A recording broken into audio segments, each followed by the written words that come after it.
if the dressing room can't sort that player out and bring him into line with what they do, if they can't find a common ground with there does always come a point where the team's more important. Now, there used to be a time when you'd print out the close season program, put it in an envelope, give it to the player. Then they'd leave. Then you'd have to re-give it to the player because he left it strategically behind. So you'd have to go to his house and give it to him again. On one of the days, I'd spend virtually the whole day trying to sign the player. And there's been players I've tried to sign at the start of the holiday, and literally by the end of the holiday, the players turned us down on the last day, and you're thinking... So people can choose whether these guys get ahead. So you got Darren Bent, Rob Earnshaw, Ewan Roberts, John Hartson, Scott Parker, Tony Cotty. All I would say is he only had about 2 defenders in the whole team. So that basically tells. That's why Dave and I work together, because it's the yin and the yang. Welcome, football fans, to Breaking Lines, the podcast that takes you behind the scenes of the beautiful game like never before. I'm Gary Rowett, former player and manager, joined by the insightful Dave Carolan, a man with his finger on the pulse of football's beating heart. Together, Dave and I bring you unrivaled insight, context, and a few stories from the trenches. Join us as we dissect the game, break down the plays, and explore the intricate dance between managers, players, fans, and the beautiful game itself. This is Breaking Lines, where the game is more than just a match.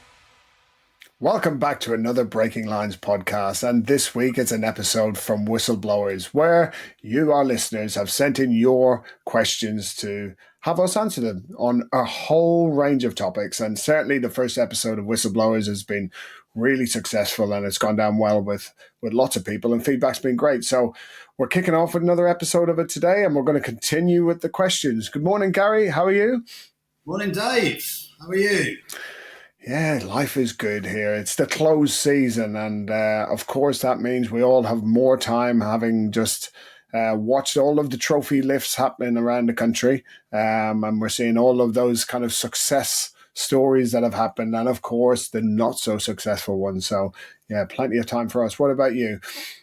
Yeah, all good. Yeah, I think it's that, like you say, it's that football sort of stops, doesn't it? And then you have a week of, actually it's quite nice, I haven't got to think about football too much, and then you start getting bored, and you start realising that's all you do think about. And so yeah, here we are, episode 2 of the Whistleblower series. Quite interesting. I'm hoping that, I don't know whether I hope the questions get more controversial or harder to answer. I'm not quite sure whether they remain fairly steady. So yeah, we'll see. Looking forward to this. Well, certainly the first question of the day, which we'll kick off with right now, is certainly an interesting one, and it goes straight to the point. It's a question from Joe, and Joe says, how do you deal with a bad egg in the dressing room? We've seen them over the years. We know they exist, but normally we just have to skirt around them in the backroom staff. You as a manager, you've got to deal with them. How do you go about that? Yeah, I suppose the first thing you do is you define what bad egg means, because often, I've tried to sign players and someone said, they're a bad character, or they're whatever, or they're this, because everyone loves to define someone with one comment, don't they? And I've obviously, there's been a million times where, I've actually worked out why that player is perceived that way. And if you treat them a slightly different way, they're not at all like that. They're really good characters, and they're real team players. So I think that's the first thing. You have to define what that means, and you have to try to treat that player how you find them, not how everybody else finds them. Because again, one manager's way of dealing with someone might be very different to the way that I would deal with them, for example. So I think that's the first thing. You have to understand what are the reasons behind people labelling them that way. Then I think you always have to find that, okay, so why are they frustrated, or why are they reacting in that way? Is there a better way to deal with them? Is there a better way for them to find their place within the team? For example, if a player's not in the team, some players react really badly to that and can't cope with it. Some players just want to play football. Is that a weakness? Is that a strength? So I think you just have to accept that's how they are. So therefore, if you're signing them, are you signing them to play more often than not? Do you see them as a regular? Because if you don't, you've straight away got a problem. So So I think the parameters of which you use that player within your squad and within your team are also massively important. And then I think sometimes you get to a point with a player where you just realise they are just difficult to deal with and not a team player. And sometimes there comes a point where, if the dressing room can't sort that player out and bring him into line with what they do, if they can't find a common ground with that player, there does always come a point where the team's more important and what you're trying to do is more important. And ultimately, you need players to buy into the group and buy into the culture and buy into the way you work. Otherwise, all you're going to do is just have negativity and have someone that's creating negativity around the place. So yeah, I think first define what do people mean by a bad egg, because everyone's different, aren't they? Every character's different. Everyone has a reason behind, their story and why they react in certain ways. So I think first and foremost, you have to understand that. And then see if you can work with them. And if you can't work with them, we've had players before, haven't we? That there comes a point where you just say, do you know what? We're having the same conversation every day. We're having the same conversation in the staff meeting every morning. And sometimes, I think it was Alex Ferguson who said, if I have a problem, the easiest way to deal with a problem is to remove it from the building. And of course, he often did that from time to time with even top players.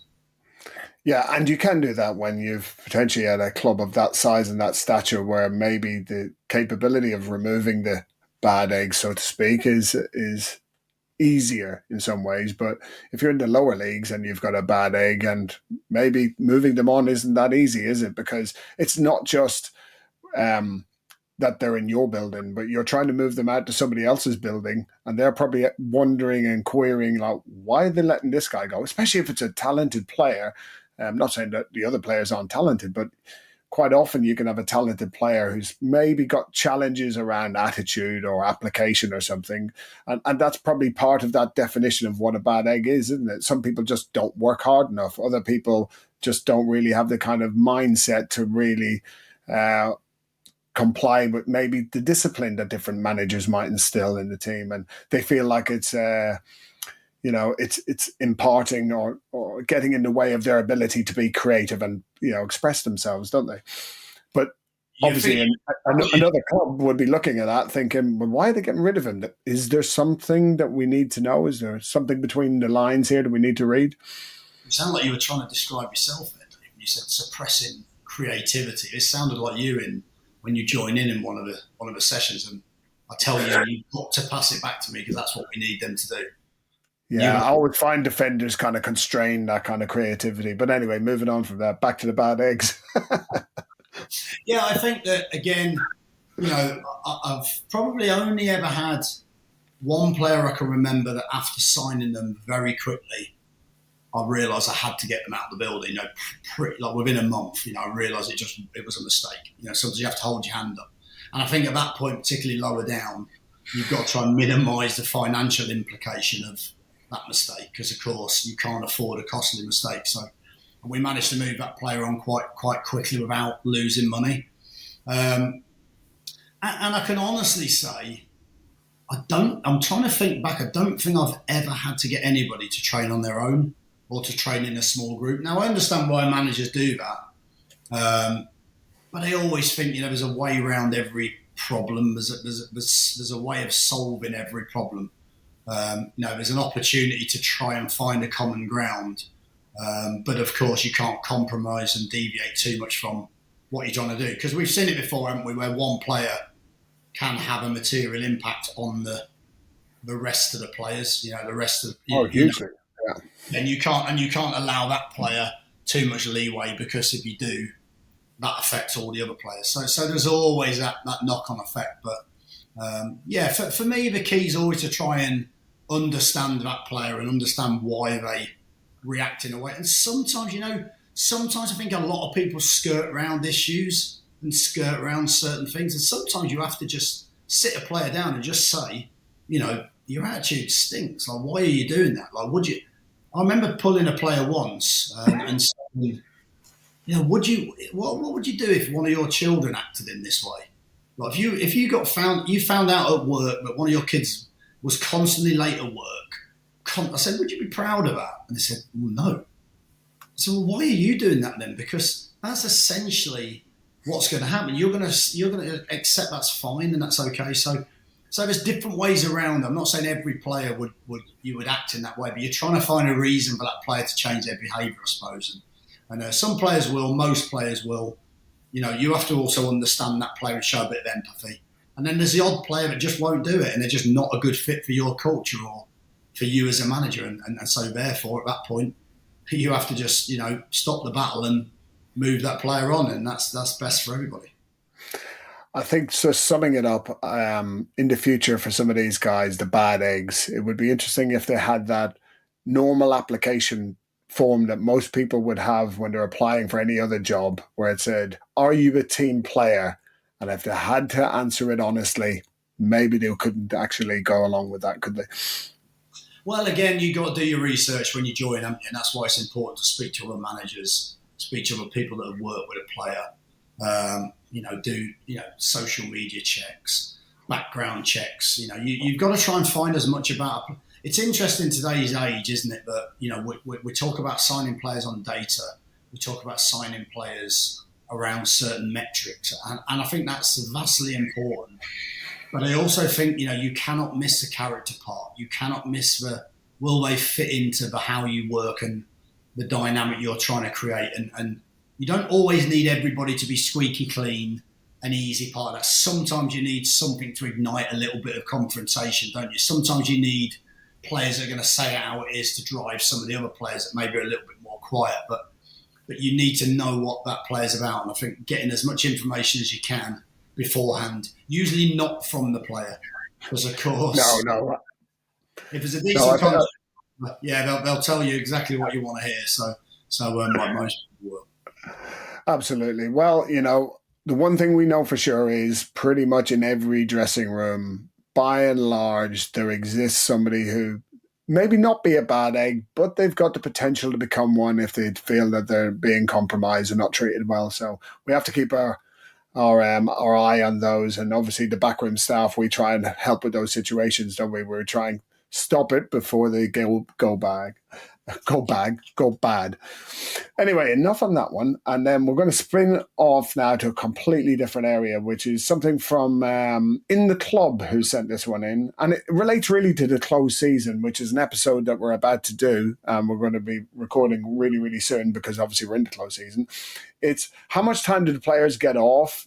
What do they and what do we end up doing? What's the expectations around what they have to do while they're off? And how easy is it to switch off? Let's start with that one, really. You as a manager, you've just finished the season. You've gone away to try and have a break. Does the phone get a break? The phone does not get a break, no. And I think that's the challenge. Usually what happens is, in terms of timescales, you usually get probably a week where it's quite busy at the end of the season, where everyone has the intention to do business. And there's players out of contract and there's players you're trying to keep and retain. And of course, lots of people at the club have those jobs to do that. It's not necessarily just you doing those things, but of course you're a part of it because, if a club offer a player a poor contract, what's the first thing the agent's going to do? The agent's going to ring the manager and he's going to say, he really wants to sign for you. It's just not quite where it wants to be. So he's hoping that you then, push the club to improve that offer. There's so many different parameters around it. But again, that first week's usually very, very busy. Then you get probably 2 or 3 weeks where it just cools off a little bit, where everyone goes on holiday. Everyone tries to have a little bit of time with their families. You still get... it depends on what level you work at. If I'm being really honest, when I was working in League 2, you used to have to do virtually everything. My wife names every holiday we had then after a player that I was honestly. Because I would spend virtually, on one of the days, I'd spend virtually the whole day trying to sign the player. And there's been players I've tried to sign at the start of the holiday, and literally by the end of the holiday, the players turned us down on the last day, and you're thinking, wow, what like absolutely. And I'm walking around the pool, I'm walking off for a cut. I'll go and get the coffees, love. I'll go and get them knowing that I can have half an hour on the phone where she's not. But, and that's part of being a manager, isn't it? And that's part of, I suppose, being married to a manager as well, or having a dad who's a manager, because, they probably get 10% of your time, even in the summer, where most people can literally, when you send an email to someone and it says, I'm currently out of the office at the moment, and you think, wow, wouldn't that be nice? Yeah. Because you have to be 24/7 as a football manager. And like I said, I think that's changing with the levels. I think the higher up you go, actually, there's a lot of other people that do that work for you. But there's still a big draw over the summer. You have to try and get away. You have to try and spend time with your family. But that is still interspersed with, a lot of duties. If I'm trying to sign a player, someone sends me a player, I've got to then watch as much as I can of that player. So you're up early trying to watch a little bit of footage before everyone else gets up, and in and around the day. And, watching 5 or 6 games of football, you can work out, isn't a quick thing to do. Do some of these players get better as the all-inclusive produce gets consumed through the day, that suddenly their best bits on Y-Scout have become even better? Let's double sign them. Well, Dave, hence why I said early in the morning. Okay, right. Many a player probably got a slightly better contract at Burton Albion on the back of ringing up. Well, again, the agent, if they're sensible, they'd ring up about 7, 8 o'clock at night, wouldn't they? In the hope of negotiating a little bit more lubricated by alcohol. So yeah, look, I think, there's so many different things. Well, you know yourself. I mean, think about it from a performance point of view.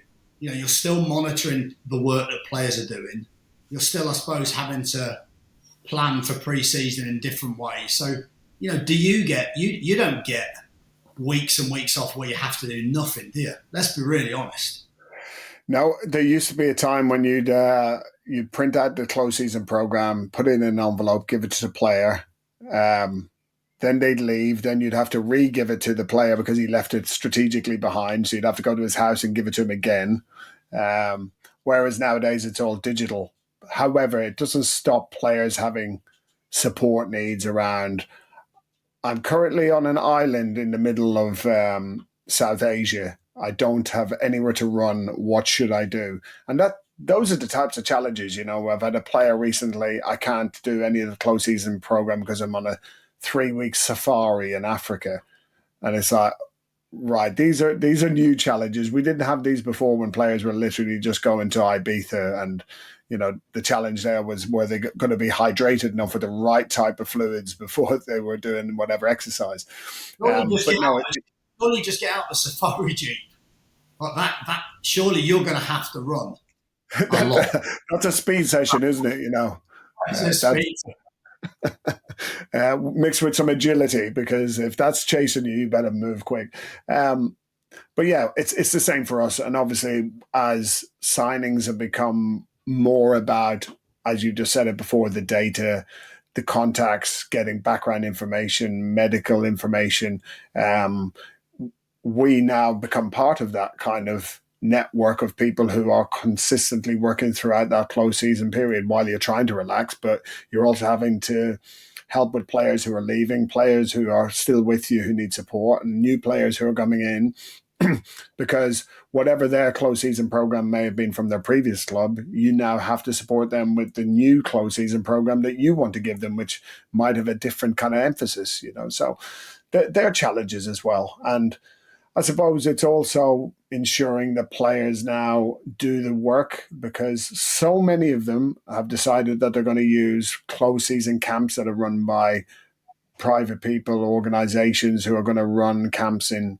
whether it's in Spain or Portugal or Italy or wherever it is, that the players feel can get them more football ready before the end of the season. So then we're fielding questions from those type of people, those practitioners who want to support the players. So yeah, there's certainly an expectation of the players also to do their work, but we're trying to balance that with giving them time to refresh themselves and spend time with their families as well, aren't they? But long gone are the days when they can turn back up at the start of pre-season in any way, shape or form unfit.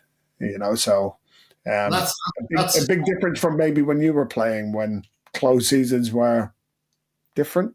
We just had the closed season. Yeah, you literally just had, let's say it was 6 weeks, 7 weeks, or whatever it was. It was like, right, get back in 7 weeks' time. But you knew. But the difference with that was, like, anyone who had half a brain or common sense. I mean, some players didn't, because they didn't want to do anything, and they'd rather suffer pre-season horribly and be in a position where they're okay because they'd had a break mentally and physically. I was always different to that. I knew what was coming pre-season. I always wanted to make that easier for myself. I always felt as I wanted to try to go back better. That was always my remit, to always try to go back better. So I would give myself 2 weeks off, complete rest, do absolutely nothing, really have a blowout. And then after those 2 weeks, I'd start running. I'd start doing work. And, to different degrees, certainly in that last 2 or 3 weeks before you go back, you'd almost want to go back pretty fit because you knew it'd be tough. You knew it'd be tough because back then, obviously, the first day you would be running. You wouldn't have these sort of hybrid sessions where the fitness was gained through 4v4 games or through, the 11v11 intensity stuff after a week or whatever it was. You would be on the line running for like the whole morning. So for a whole week, maybe two in some club cases. Yeah, actually, I mean, when I first started playing, I would imagine just towards the start of that, but maybe finishing, you were coming to that period where, often for the first week, you wouldn't even see a ball, would you? Like, the ball would never come out on the first day. It would take 2 or 3 days to come out. Nowadays, that's the first thing the players see, isn't it? So I suppose the expectations change. And like you said, there's big business now. Camps in Dubai, camps in Mykonos in Greece, lots of different other places where players can have a holiday with their families and actually have some organised training. I mean, players are far more professional now in their outlook, aren't they? I mean, a lot of it's for Instagram, and most of it they're not actually doing any work, are they? But it looks like they are. But yeah, big business and a big change in mindset, I think, with players nowadays. Yeah, well, we'll cover that more in the forthcoming episode on the close season and what it looks like. And we go into more depth on a lot of these things, like actually how do agents get hold of a manager's number so he can be disturbed if he's on Mykonos. So, yeah, great topic, and thanks to In the Club for sending it through. Another pivot.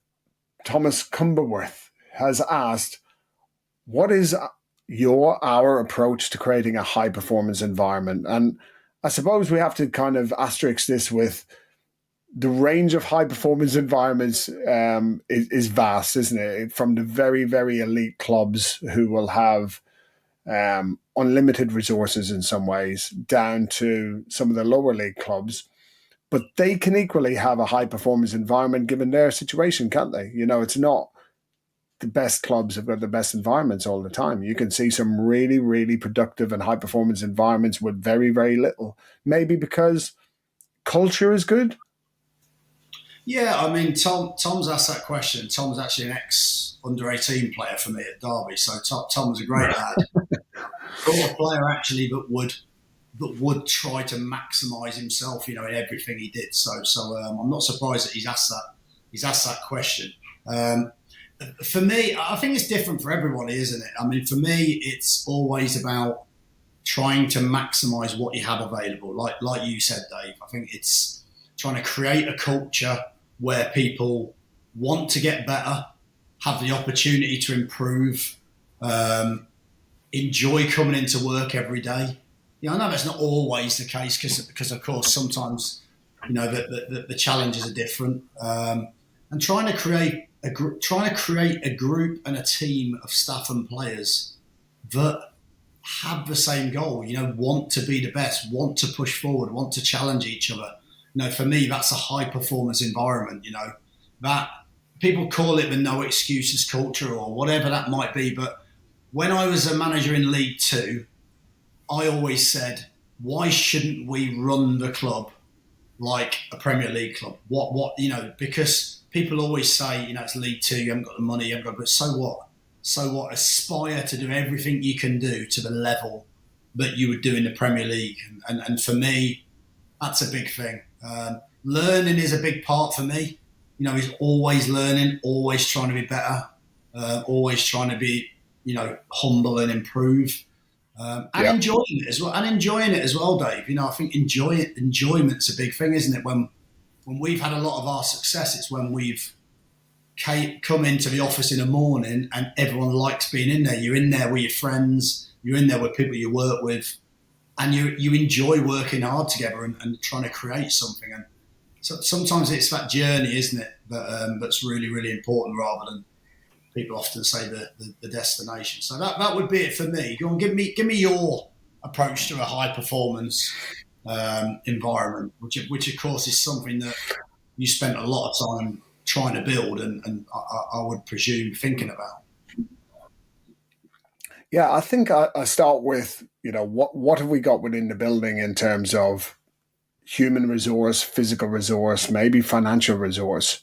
And then it's how far we can push that to each of those kind of aspects, push it to its limit, And on the human side, let's take the staff, for example, even if you're not the most qualified, even if you're not the most experienced, how are you pushing your capabilities to the max? Your level of thinking, your level of application, your level of detail, in order to see, can we collectively move the whole thing forward?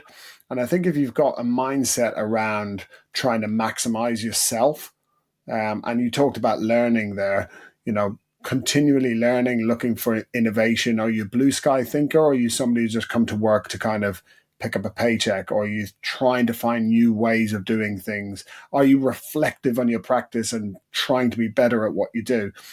I think where you find those people, they exist in a high performance environment. Now, they might be in a high performance environment of one because they're the only person doing it, but at least they've got that kind of DNA of trying to be high performance. I think then when you've got more and more people who are being pushed to that level, that's the other thing, isn't it? You want somebody who's going to stimulate that and encourage that and maybe hold you to account on whether you're improving all the time. So, I know in normal business where people have had appraisals in the past and they've been kind of goal setting, but you want that all the time. You want to see that you're being pushed and you're being held account to get better. Otherwise, you can just stagnate, can't you? And that's probably one of the things that really can start to undermine a culture of winning and high performance is people are just stopped trying to be better. And of course, then if you get to the point where the financial resource or the physical resource you have available to you isn't giving you what you can, how can you find other ways of doing it? Don't take no as the kind of the answer and that's it. Is there finding a way around that? Again, innovation around how we can partner with sponsors or anything like that in order to get you the thing that you needed to take the program forward a little bit. So I think it all comes down to the person themselves. It starts with you as to whether you are a high performance individual. And I know there's plenty of other podcasts and that out there who focus on high performance. And I think that thread links with all the great people in lots of different industries. They were driven themselves to be better than they were yesterday. And they had a goal in mind about where they wanted to get to. And I think that's what you want. When you come in, I know there's a famous kind of YouTube clip where they talk about one of our jobs as such, and certainly yours as a kind of manager, head coach is, once you start driving that bus, you need to get the right people on the bus and the wrong people off the bus in order for you to kind of move the whole thing forward. And very quickly, when you go into a club like we've done, you quickly recognize who are the people who are just passengers at the back. They're not helping you actually move forward. So that would probably be my take on that. Yeah, it's interesting. I think one thing that I didn't mention within that, and as you were talking about staff and people working together, one thing for me is passion. You can see someone straight away that has a passion for the job. And if you have a passion for the job, whether you're a player or a member of staff, you'll always look for ways to be better, won't you? There's got to be that real innate, intrinsic want to love the job and want to be better and be the best version you can be. And for me, passion is huge thing, because we always talk about skill and we always talk about ability and we always talk about all of those things, but actually someone even that's not even qualified to do it with passion can surpass someone who's, like you say, just on a journey where they're just happy to pick up a wage and be in a nice club with a nice tracksuit on, So yeah, passion for me would be one of the biggest things, and to try and find people to work with passion, I think is an enjoyable thing, So it's great to collaborate with people like that. Yeah, it's a great question, I think, from Tom. Other people will have other takes as to what they take in it, but certainly trying to get it into like a 5-7 minute answer, that's probably some of the things that we'd probably look at. Well, listen, Dave, I'm going to ask you the next question, because last time out I did my best. Well, you put best squad, but I actually did best teams. You've taken it a step further. I'm looking forward to this. So best 11 and best squad, if you want to, that you've worked with, I presume.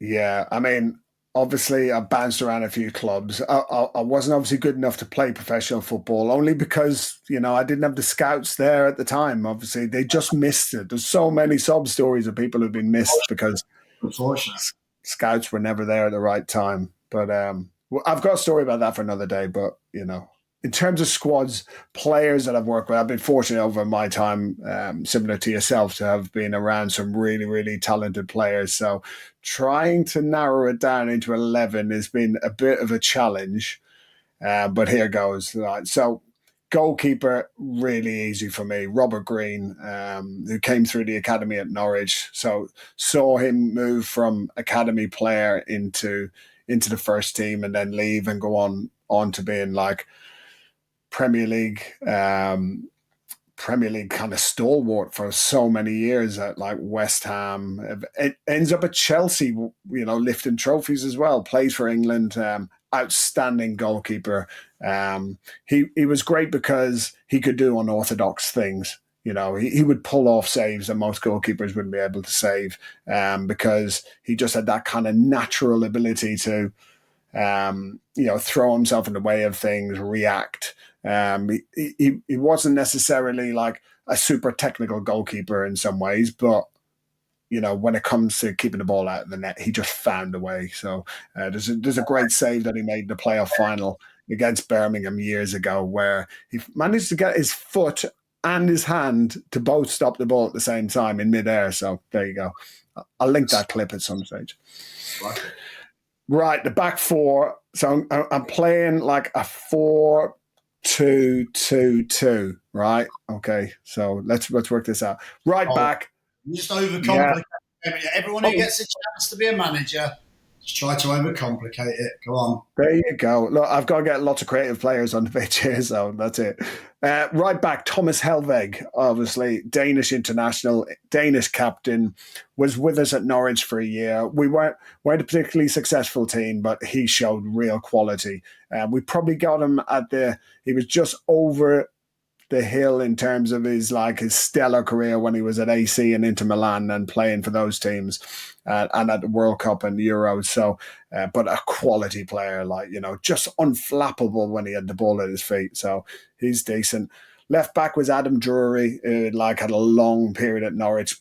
Best one-on-one defender, I think, or he could defend 2-on-1 on his own and still come away with the ball. So hard as nails. His kind of gentle personality belied kind of a real killer instinct, which I found out when I had to join in the 11-11s one day, and it absolutely leveled me. So, I've been on the end of one of those. Right. So my two centre-backs, I've got Craig Fleming, started at Oldham and obviously was at Norwich for a long time. Not the tallest centre-back, but his reading of his game, his speed, his leadership as well, top end. So yeah, I had 9 years working with Flem as a player, so unbelievably durable as well, so 45, 46 game seasons, no problem to him. Now partnering him is a player. So Big man, little man at the back. Yeah. So my other centre back is also a striker. So I'm loading up on set plays here. So I've got Dion Dublin playing at the back. So we had him at Norwich at the end of his career. He started at Norwich, but I wasn't there then because I was like probably about 4. But Dion actually played as a centre back, and again, just reading a game, his talent, and obviously his goal scoring threat as well. I think that gives me an additional way of like winning games. I think with Dion in the team. I'm going to be happy playing at the back, though, is he? It doesn't matter, he'll just end up, bossing the game anyway. And what a leader to have on the pitch as well. We all know about his Manchester United times, but also when he was at Coventry, when he was at Villa as well, he was like a top end striker and again played for England. Right, another international then in midfield, Gary Holt, named 3 lungs. So that tells you kind of about his ability to get around the pitch. He could cover ground for fun, hard tackling. He did that. He knew what his limitations were. He knew what his strengths were. When he got the ball, he gave it to other people who were, as he would admit, better footballers, but he knew what he was there to do, which was win the ball back and give it to those guys. So quite often he would let other players be able to run out of position because he could just read the game so well. And then beside him is kind of the antithesis of him is Tom Huddleston. So we had Tom, didn't we, for a year at Derby. So Huds gets in there because what a passer. I mean, to feed these front players, I need somebody who can get hold of the ball and ping some balls about. And Huds ain't bad at that, is he? We saw him close hand. Yeah, incredible long pass. 2 wide players, one who's not going to be happy about playing wide because he's going to tell us as well. He's going to argue about it the whole time and say he should be playing up front and being captain and probably being goal.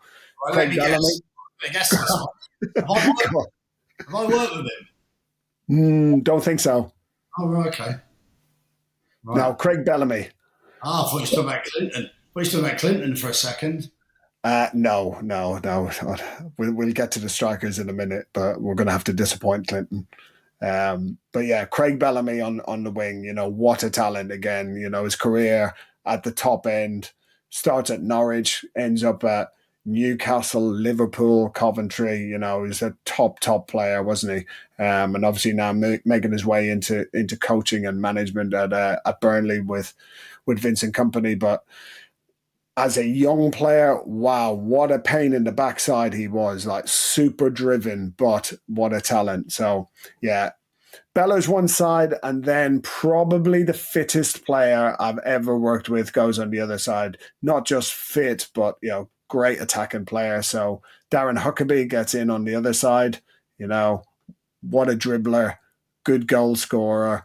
Wouldn't defend, but you didn't bring him into the team to defend. You brought him into attack. So, what was it they used to say about him? Too good for the championship, just not good enough to be at the top end of the Premier League. But real top player, Hawks. And I've worked with nobody as fit, like ridiculous when it came to churning out games and all the kind of metrics that we'd love on the physical side. He could do them.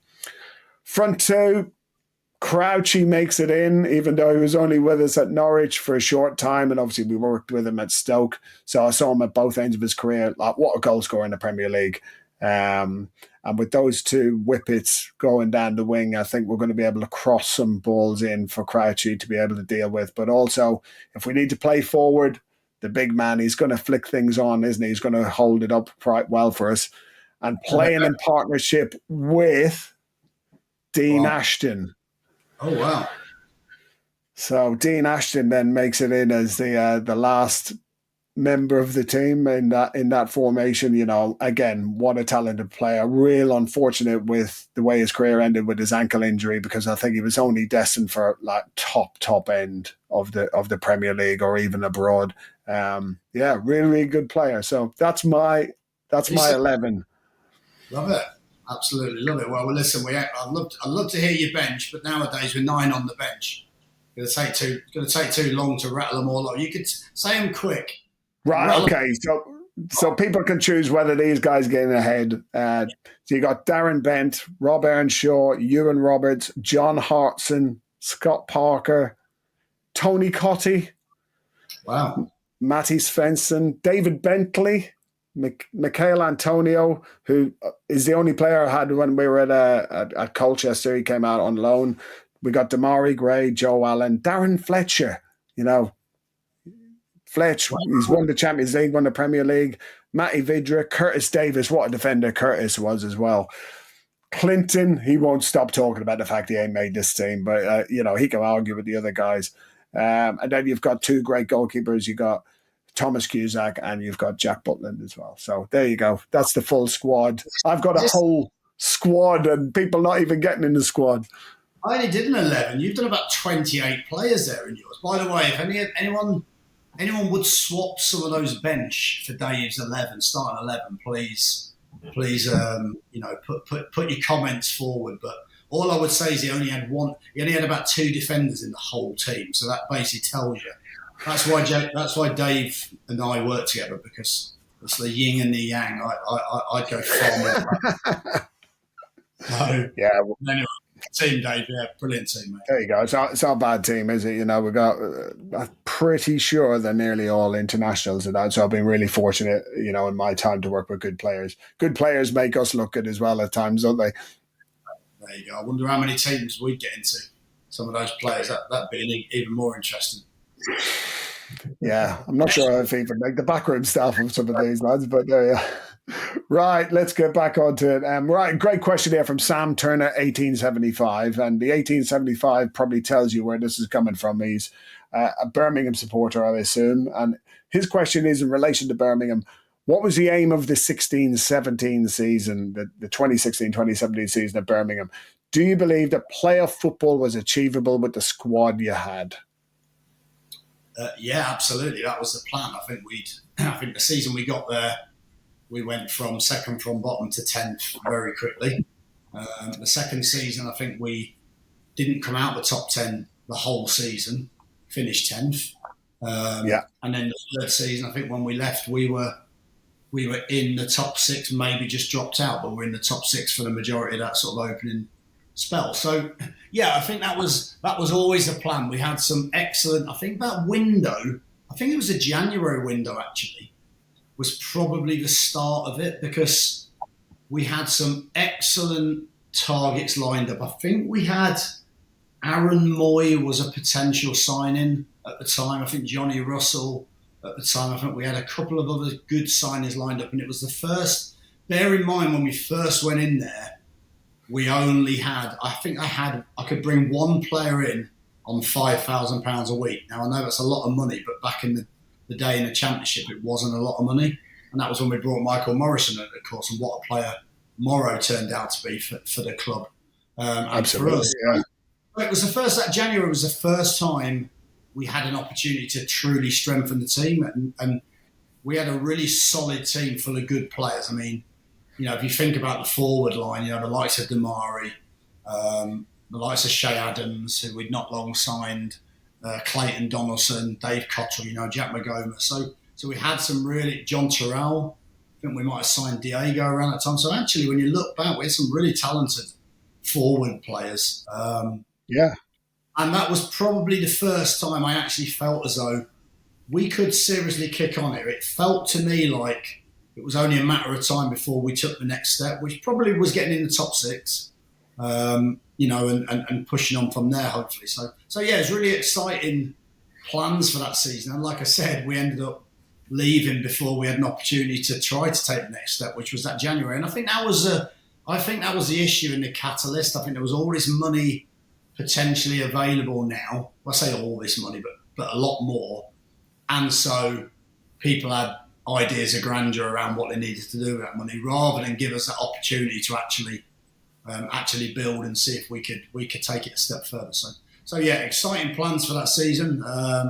Thanks for that question, Sam. But unfortunately, as history has seen, we'll never know. That was the idea. That was the plan. I think that's one of the real challenges, isn't it, as a manager, where you're assembling your squad each year. You're removing something that needs improving. You bring in something better, and hopefully then it all starts to mesh into getting you towards where you want. And that's it was almost 2 years, wasn't it? Just over 2 years where you're starting to get the squad from where it was to where you want it to be and then ready to kick on. And then, time conspires, events conspire to mean that, that's changed, isn't it? But the work that's gone in before that to get you to the point where it is starting to show some of those shoots of positivity and maybe more than that, it was actually growing towards being a top 6 challenge that year, wasn't it? Yeah, but I think it's like anything, isn't it? When you haven't got a massive budget, particularly in the Championship, and we found the same thing at Millwall, you can't just jump from there to there. It's absolutely impossible. You can try, and sometimes when you try, you also risk dropping down to there if it doesn't work. So my feeling with a club like Birmingham and a club like Millwall is always the same. You have to try to build and layer in little bits that are just gradually better, because you can't go and buy a player that instantly solves your problem. You can't go and buy a 25-goal striker because you haven't got the money. So you have to either develop that player or you have to try to find ways to incrementally improve. And also, your culture is so important at clubs like that. And so therefore you can't just go and bring 8 players in and change that culture completely, because you lose what you're good at and you lose what you have. So there always has to be a really small step change, which I know sometimes fans want to get there instantly. But for me, if you can just build each season, and of course you want to take the next step as quickly as you can, but it's not always possible. So Birmingham was like that. We'd had 2 and a little bit seasons there where I felt we'd built very, very strongly. We were better every single season. We started to get better players, start to beat some of the top teams. So yeah, we'll never know. But yeah, certainly an exciting team and an exciting season. And of course, we still speak to some of those players now, don't we? Because there was a real great spirit within that team. I think that was one of the main things, wasn't it? Like, I know we've spoke about it earlier in this episode, but the culture was so positive, wasn't it? Everybody was on this positive streak where I think everybody could feel it within the building, couldn't he? Like, something good's happening here. And as you just said, unfortunately, we'll never know. It was a sliding doors moment, maybe for a lot of people at that one. But yeah, great question, Sam. So thanks for sending that in. Absolute change attack here. This one comes from Bobby Brand, and Bobby's been really observant here. He's seen that during the game sometimes players come over and they're given some tablets by the medical staff. And his question is, do those tablets really act that fast when they're given them during a match? And then further to that is, what's the actual drug testing screening process like for players? So maybe I'm going to have to answer this question myself. I'll answer that one. Yeah, go for it. Right. So, yes, I mean, the players will come over during a game and they'll ask for sometimes paracetamol or something like that, or maybe an ibuprofen to help them get through. Maybe they've taken a kick, maybe they've got a headache or something that's come on during the game, because they're not robotic, are they, players? Like, sometimes I know we see them roll around on the pitch when they've had a tackle and you think, oh, they're just being like big babies or the play acting, but sometimes some of these whacks really do hurt, don't they? So certainly we can't give them anything stronger while they're on the pitch. So yeah, just giving them some of those things, maybe they act as a placebo, but maybe over time then they actually do get some of the benefits of the pain killing effects of some of the tablets that they're given. Sometimes also we'll see players who've got stomach upset because of some of the supplementation or maybe the food that they've had before the game. It then manifests itself into they have stomach upset. So often we'll give them like Imodium tablets or something like that to calm down like stomachs that are upset. So it's not always that they're taking painkillers. They can be taking other things for other reasons during the game. More often than not now, you also see them taking some supplements on board. So they might be taking some caffeine gum, or they might be taking a gel or something like that. So it's not always painkillers that they're taking. And then just onto we know this one for sure, don't we? When the drug testers turn up at the game, we know it's part of the game, but when you're sat on the couch 2.5 hours after the game, because they have to produce a certain sample, it's a nightmare, isn't it?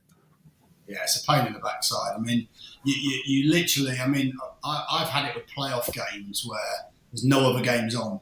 So they turn up virtually every couple of days or for all the games. And it is quite disruptive. And obviously they've got to do the job. You understand that. But and I think good people and good protocols mean that, they have to do their job. You accept it, but they also understand our job after a game. But yeah, there's quite a lot goes on in there. I suppose what would be the sort of normal protocol then? So a player comes off. So are they informed beforehand? When a player comes off the pitch, does he know that he's going? How does it work, Dave? Yeah, so essentially nobody knows that the drug testers are turning up. They will just turn up at a stadium. So they'll normally turn up after the game has started, so that there's no chance for people to drop out of a team or be deselected or whatever in order for them to avoid being drug tested. So they'll suddenly appear, and then sometime in the first half, both benches, both medical staff will be informed of the fact that the UK anti-doping have turned up on behalf of the FA, and that they're going to be doing some dope testing or some screening. Then randomly select normally 2 players from the 2 squads that have been submitted. So players who haven't been selected in the squad are now not subject to the testing on that day, but anybody who's named on the team sheet essentially becomes available for testing, and then they will randomly pick 2 players from the test. Now, normally they will try and always get at least one who's in the starting team. So they won't normally pick 2 players from the bench. There'll always be a player who's in the team. And then straight at the end of the game, they will walk up to the players. They're coming off the pitch and take them away. And they don't go into the dressing room. They're taken away to a drug screening room, which is now part and parcel of every club and every stadium. They go in there. And to be fair to UK Anti-Doping, they've changed the protocol in recent years, because people like ourselves were really frustrated at the end of the games that we couldn't run. Like, you couldn't speak to the players because there were 2 or 3 of them missing. So the post-match analysis that a manager might want to give has been removed. Or some of the protocols that we might want to do regarding recovery had to be stopped because the players are off doing drug testing. And in recent years, they've allowed them to come back in now. So quite often, we'll have to wait a few minutes while they sign the paperwork, and then you'll have a couple of extra guests listening to your post-match analysis. So when you're losing your head or not, as the case may be, you've got 2 guys with clipboards sat there. That'd be interesting what story they would tell on that evening when they go out for a few drinks with friends, wouldn't it? I went into a dressing room today to do drug testing, and one of the managers was going absolutely crazy. He's a madhead. So, yeah, it would be quite interesting, wouldn't it, to see their take on it. But, yeah, it's been quite consistent, hasn't it? I think they've got a job to do, and you respect that. And I think there's been times early on where you felt like they weren't respectful of the job that we had to do as well after a game. But I understand they have to make sure their protocols are adhered to first, because obviously that's what they're there to do. So I think it's a lot better now. Good question though. So then a lot of people wouldn't understand what would go on, would they, when they'd see those guys with the blue vests on and the clipboards, maybe waiting by the tunnel. That's it. Well, yeah. Once you finish talking, though, it hasn't finished there, has it? Now the players have to actually produce a urine sample. Yeah. But of course, most of the time they're dehydrated, so they're trying to drink, but it then becomes this kind of almost game of Russian roulette, because when they have to produce a certain volume in the sample, but if they go too early, that's it. They may not produce enough, and they can't leave until they've done enough, and that's when. Bide your time. You've got to be patient, haven't you? You can't try and beat it. Well, I was going to say cocky. That probably wouldn't be the best thing to say, but they can't. Yeah, certainly got to be patient, shall we say? Yeah, got to be patient. Otherwise, there's a coach full of people who are waiting for you to go to the toilet, after the game. Produces them. That's what the medical car's there for. Yeah, that's a modern addition to football. Yeah, the medical card that will now bus you home. There you go. Someone's got to do it. Anyway, a great question, and thanks for that, Bobby. Drugs and tablets during games. Anyway, we're on to Paul Singh, 1870. I think it's another Birmingham question, but it's not about Birmingham. I think it's a Birmingham fan, but it's what advice would you give a young, aspiring football manager who won't have the typical route into elite sports, having not had the playing career? So I think it's, if you've not played the game, can you manage at the top of the game? Yeah, I think we see so many routes into the game now. As a coach, I think as a manager, as a sporting director, which we spoke about before in a previous episode, I don't think necessarily people have to have played the game. I know there's sometimes that innate feeling within the game that, if you've played it, you've got a better feel for it and all of that. But I don't necessarily agree with that. I think, so many of it is about all the other things around it, all the other parameters. Actually, something who hasn't played the game might have more benefit from. And we've seen some very good examples, haven't we? Probably not completely perfect examples in like a Mourinho where he hasn't played at the top level, but I think his dad was a manager and he'd been involved in football, so essentially has been involved in football. Someone like a Wenger, look at someone like a Nagelsmann who's not played a lot, I don't think, or a high level. But so you've got so many examples of people that have come through without being a top player, without necessarily playing the game. So I don't think that stops you. I think really it's about putting the hours and putting the time in, and for me, if you want to be a top coach, or just have a career in the game, something that you love, because that's of course what a lot of people want to do. You have to put the hours in, you have to put the time in. Some of my most valuable experiences were doing the under-14s for Derby County and doing 2 sessions. I think we did a Tuesday session, a Thursday session, a Saturday morning session, and then a game on a Sunday, and making those mistakes, getting a session wrong, realising you weren't quite as organised as you needed to be, doing a session that just doesn't work, where you look at the players and they're not particularly motivated doing it, and there isn't enough challenge within the session, or it's not realistic enough. So you only learn that by getting on the grass and working. And I think that's the first thing. Put the hours in. If you want to be good at anything, you have to put the hours in, as we all know. And then, I suppose, learn some of the other things around it. Again, that was something I tried to do. Learn about, team dynamics. Learn about psychology. You're dealing with people. That's what you want to do. You want to deal with people, so you have to understand people, or at least how people are motivated. Yeah. So that's massively crucial. And then I think the last thing with it really is just try and get in a club. Because that's the hardest bit. I think so many people coach locally, coach, like a youth team or whatever, and it's so hard to then translate that into a career, which is what most people want. So I think the challenge is get into a club, get into like a community scheme, get into an academy if you can.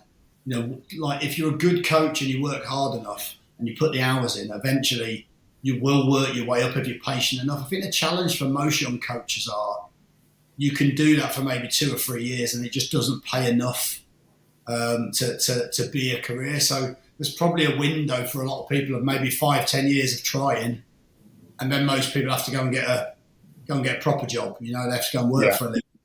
So I empathise with that. But I think the only route in, there is no set pattern, but I think the only route in is go to courses, network, do the hours, do the work, learn your craft, and then try to get into a club or a community scheme somewhere, where you might have a chance to rise the ranks. That would be my advice. It's pretty simplistic, but there is no real other way of doing it if you want to make a living out of it. If you just want to be a good coach, then that's fine. Just put the hours in, learn, be diligent. Try to be the best you can be, even if you're coaching a park team under 10s. It's just as important. But yeah, to get a career in it's quite difficult because there's not that many jobs around. There's a lot more jobs now than there used to be. That's what I would say. You think when we first started out, there was hardly anything, was there? Now there's a lot of organisations. So yeah. What about you? Is there anything you would add to that, Dave, in terms of that? No, I think it comes back to what we started talking about earlier in the episode, where we talked about having that passion, doesn't it? If you've got a passion for it, you will do the time and you'll do the extra work that you need to do. But there's no doubt about it that you need to also start to think about what does coaching at that level now look like, and there's different routes into it. So a lot of coaches now might be focused on a particular part of the game. So yes, you might have head coaches now who are overseeing it, but you're also seeing the compartmentalization, if that's not the biggest word we've had so far. But, you could be an attacking coach, a defensive coach, you could be a set play coach, you could be a restart coach. You can find something that you can focus on. And a lot of the people who are filling those roles aren't necessarily ex-players. They're people who understand the game really, really well. And they've done the amount of kind of background research and learning to allow them to become specialists in a part of the game.